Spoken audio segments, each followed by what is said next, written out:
Premièrement, mon nom, c'est Randy Johnston et j'ai vécu un jeunesse très, très, très troublant. J'étais un jeune homme, je pense, blessé à l'intérieur à cause de plusieurs affaires. J'étais un jeune homme qui avait beaucoup de masques. Je voulais projeter une image vraiment tough. J'avais des frères qui étaient déjà sur les rues à Montréal. Et à l'âge de 13 ans, j'ai quitté le foyer familial pour aller joindre mes frères. Je suis devenu le plus jeune membre d'une gang criminelle à Montréal. Et en quittant, je pensais vraiment que je m'en allais vers la liberté. Tu sais, souvent, des jeunes, ils font cette erreur-là. Hein? Ils pensent qu'en n'ayant aucune règle à suivre, ils vont être libres. Mais au lieu de m'en aller vers la liberté, je me suis trouvé dans un milieu que beaucoup de personnes ont souffert. J'ai été impliqué dans une affaire de meurtre où un jeune homme a perdu la vie, un autre a passé proche d'être mort à cause de la violence de notre gang. Et à un âge très jeune, moi-même, je me suis fait tirer. Et on est en train de marcher dans la ruelle où l'événement est arrivé. Et c'était un gars de gang. Et un soir, nous autres, on se préparait pour aller attaquer l'autre gang. Et il faisait déjà noir dehors, mais là, soudainement, dans la ruelle, il y a un de mes frères qui a lâché un cri. Il a dit « Les gars, faites attention, il y a un char qui vient d'arrêter. » Et quand mon frère a dit cela, tout le monde s'est mis à bouger, sauf moi. Je sais pas, je n'ai pas réagi assez vite. Mais soudainement, j'ai entendu un gros boom. J'étais à terre, ça saignait tout partout. Et l'ambulance est venue. Ils m'ont amené à l'urgence à l'hôpital. Je me suis fait tirer ici, dans cette ruelle-là. Et ça m'a pris au-dessus d'un an avant même que je pouvais commencer à apprendre à marcher encore. Et durant cette année-là, c'est là qu'ils ont réussi à trouver les coupables pour l'affaire des meurtres, l'affaire de meurtre de le jeune homme. Et un de mes frères s'est fait sentencer à la vie en prison. Moi, je me suis fait embarrer jusqu'à temps que j'avais mes 18 ans. Et c'était vraiment quelques années, de 13 ans à 18 ans pour moi. J'étais un jeune rebelle. Si j'ai appris une chose, c'est que la rébellion a toujours un prix attaché à ça, toujours. Souvent que ceux qui sont rebelles, ils ne sont pas rebelles parce qu'ils ont hâte à payer le prix, mais c'est parce qu'ils font la même erreur que moi j'ai fait. Ils pensent qu'en étant rebelles, ils vont être plus libres. Et moi, j'ai découvert d'une façon très difficile que la rébellion et la liberté, c'est pas la même chose. Et quand ils m'ont libéré à l'âge de 18 ans, je me suis trouvé de nouveau devant un juge, vol à main armée. Et là, j'ai eu ma première sentence adulte, 8 mois dans la prison de Bordeaux. Et dans cette prison-là, j'ai été impliqué dans une émeute.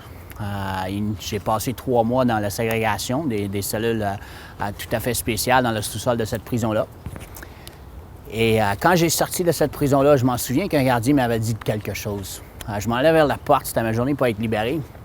Puis là, il a dit « Johnston, toi là, tu vas être de retour. » Et moi, je m'en souviens que j'ai dit à ce monsieur-là, en somme, qu'est-ce que chaque détenu dit quand il sort de la prison? Moi, j'ai dit « No way. Moi, je ne retourne plus jamais en prison. » Mais si j'ai appris une autre chose, c'est que tant et aussi longtemps qu'on continue de marcher sur le chemin de la rébellion puis on refuse de mettre les breaks et de jeter un bon regard dans le miroir et apprendre par nos erreurs, la vérité, c'est qu'on va répéter les mêmes erreurs. Et ça n'a pas pris de temps avant que j'ai donné raison à ce gardien-là. J'étais de nouveau devant un juge, 3 ans de pénitencier cette fois-là. Je me suis trouvé dans un pénitencier de sécurité médium à Laval. Et dans cette prison-là, je me suis tenté de se suicider. Et je me suis ouvert les veines. Les gardiens m'ont sauvé la vie, mais ils m'ont aussi dit que j'étais trop dangereux pour être dans cette pénitencier de sécurité médium. Ils m'ont transféré dans un maximum. Et là, j'ai connu un monsieur qui était bien impliqué dans le monde criminel ici à Montréal. Et quand j'ai sorti, j'ai commencé à vendre de la drogue pour lui. Mais à un moment donné, j'ai retourné vers le crime, les vols à main armée. Je me suis fait arrêter pour un vol de banque. Je me suis fait enfermer dans une prison de sécurité maximum avec une sentence de 4 ans et demi cette fois-là. Et là, ils m'ont enfermé dans la prison qui était le plus vieux au Québec. On appelait ça le Vieux Pen, justement. C'est tellement vieux, ils l'ont fermé maintenant il y a à peu près une quinzaine d'années. Ça existe encore à Laval, mais il n'y a pas de détenus là-dedans. Et c'était dans cette prison-là que quelque chose est arrivé, que Dieu a servi vraiment pour commencer quelque chose en dedans de moi. Moi, je faisais partie d'une gang. On était 4 qui étaient toujours ensemble. Un de ces 3 autres gars était mon meilleur ami. Et à un moment donné, il s'est fait poignarder 17 fois. Et c'est là que moi, je me suis commencé à poser des questions sur ma façon de vivre. Et je m'en souviens que j'ai commencé à aller à la chapelle dans cette pénitencier-là. Et c'était dans la chapelle que j'ai rencontré un monsieur qui est venu témoigner, un peu comme je fais ici présentement même. Et il parlait de Dieu, comment lui avait... Ce monsieur-là, il avait passé 25 ans dedans, puis il parlait comment lui avait découvert que Dieu était réel et comment ça l'avait transformé sa vie.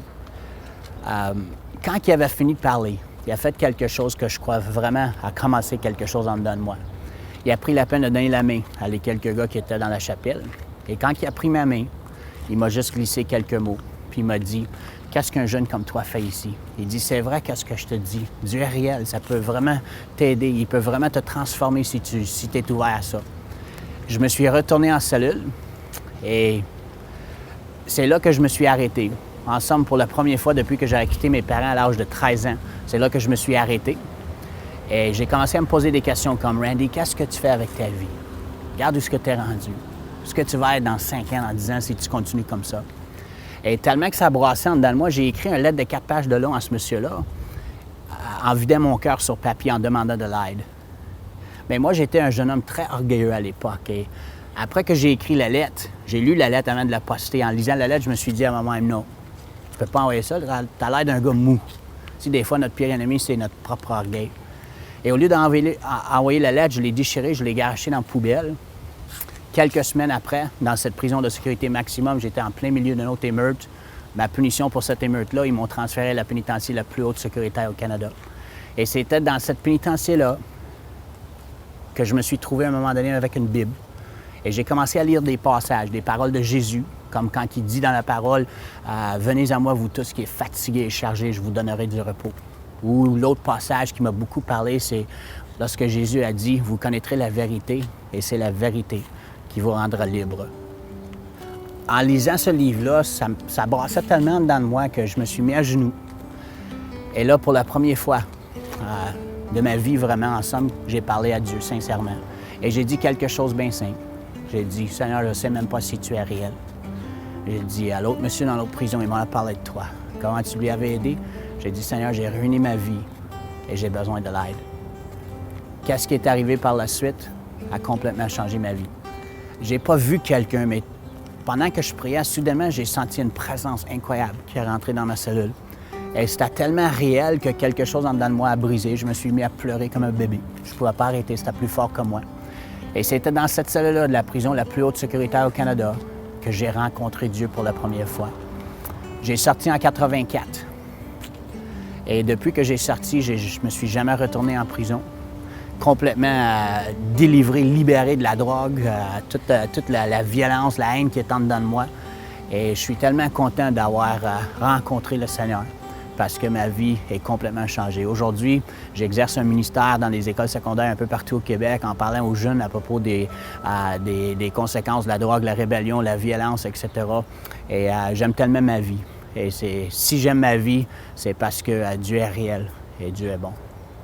L'heure de la bonne nouvelle vous invite à participer à l'un des nombreux déjeuners de l'espoir. Ces déjeuners ont lieu dans plusieurs restaurants réputés de la province et vous sont offerts gratuitement.